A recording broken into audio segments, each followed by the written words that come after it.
Pernah tak drive EV pertama kali? Pickup dia padu tak? Padahal tak ada enjin, tak ada turbo. Jom saya explain. Motor elektrik ni lain daripada enjin petrol biasa. Dia punya cara bagi kuasa jauh lebih efisien. Itulah sebab EV rasa instant power walaupun dia senyap. Motor elektrik bagi full torque daripada RPM kosong. Kereta petrol kena naik RPM dulu baru torque muncul. Tekan pedal, petrol delay. EV, tekan je, terus full power. Tu sebablah rasa dia melompat. Pick up cepat. EV tak ada gearbox macam kereta petrol. Tak ada gear 1, 2, 3, single speed je. Kuasa terus pergi ke tayar tanpa hilang tenaga. Kereta petrol hilang power masa tukar gear. EV smooth je, responsive, maximum. Motor elektrik ni efisien. Enjin petrol convert tenaga cuma anggaran 30%. Motor elektrik convert anggaran 90%. Hampir semua tenaga bateri jadi kuasa terus. Maknanya walaupun EV senyap, power dia memang solid.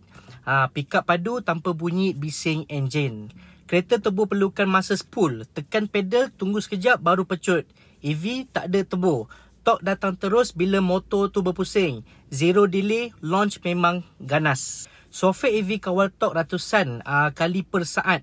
Mechanical part petrol tak boleh buat macam ni sebab tu reaction, grip dan power delivery tepat dan konsisten. Jadi walaupun EV tak ada enjin, torque dia padu gila, pick up terus senyap dan responsif. Kalau drive EV pertama kali, confirm terkejut. Itulah rahsia kenapa EV rasa macam kereta mahal walaupun harga bawah dalam anggaran RM150,000. Jadi sekarang kenapa korang tahu rahsia kenapa EV torque dia kuat gila walaupun tak ada enjin?